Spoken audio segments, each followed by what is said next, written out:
To ask the second question to Shabir, can you simply name one prophecy of Muhammad in the New Testament? Just name the book chapter. You're asking if the New Testament prophesies the coming of the Prophet Muhammad? I don't have a direct reference that there is a particular verse that says that Muhammad is coming, but there are passages in the New Testament which Muslims see as references to the Prophet Muhammad, though in a form now which makes it difficult for Christians to recognize these as a reference. But we would cite John chapter 16, verse 7, for example. John 16, 7 or 14, but they've been changed. May I ask one more question to Shabir? Yeah, 30 seconds. Okay. It seems okay when the British school teacher had her class name the teddy bear Muhammad, you know what happened. I mean, if she had named him Ibrahim or Isa, I think it would have been a different story. Why is it that Muslims reject idolatry but seem to idolize Muhammad, calling him Savior of the world, Lord of the universe, sinless? I get the feeling if we insulted Allah, that would be bad, but to insult Muhammad would be greater, which seems an inversion of the principle against idolatry in Muslim religion.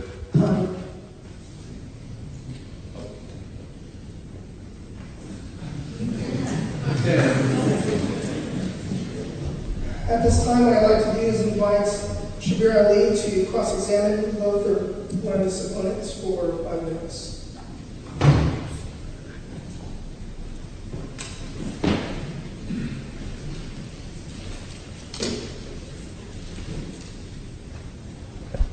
Doug, I'll have to answer your question later on during the rebuttal phase or something like that. But boy, do I have some questions for you.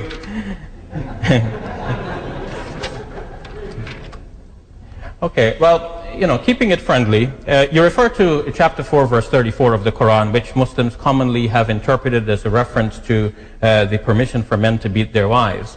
But I don't know if you've studied the Arabic of that text yourself, have you? Of course not. Okay.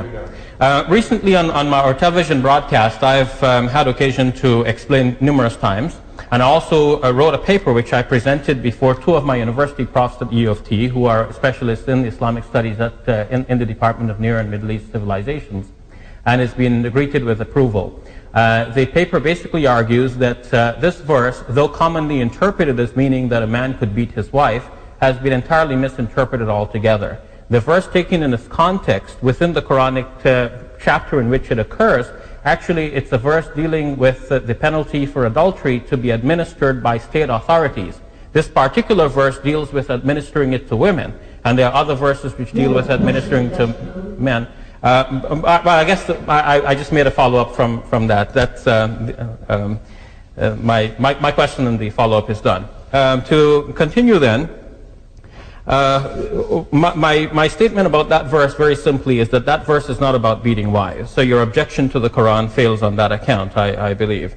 In terms of violence, you are aware, of course, that in the New Testament there are numerous references to the approval of violence, even though it is quite clear that the early Christians lived in an environment where they could not have state power and political rule, and so they could not do the kinds of things that people in military rule do. But what do you make of the statement of Jesus where he compares himself to a king who will return and say, "Bring my enemies here and slay them before me"? That Matthew 22 is a prophecy of the destruction of Jerusalem 40 years later, not by Jesus or Christians, but by pagan Roman armies. Jesus said we can't use violence. I wasn't referring to Matthew 22, I was referring to Luke chapter 19, verse 21, where Jesus compares himself to the king who would do this. Jesus has executive authority, and in the judgment day, that is how he will act. But that's so you're not saying part that of the religion, that's part of the... Is my 5 minutes up? I thought it was only 2. Anyway. Quickest 5 minutes. My watch is showing 2 and some, but that's fine. Yeah? So then you're accepting that one who has executive authority, whether God himself or one acting on God's authority, can actually inflict great violence on people, beheading them, slaying them? No, I'm not. I'm saying at the judgment day, that's a different issue. I mean, even the Muslims say Jesus is coming back and this is the beginning of the judgment. So this is not part of our earthly life. So no human has the right to do that. The New Testament does not approve of violence. Okay. Now, the New Testament, of course, as you rightly said, builds on the Old, and it accepts the validity of the Old, at least in its moral teachings, though not in the particulars about the prescriptive law. Depends how you define moral.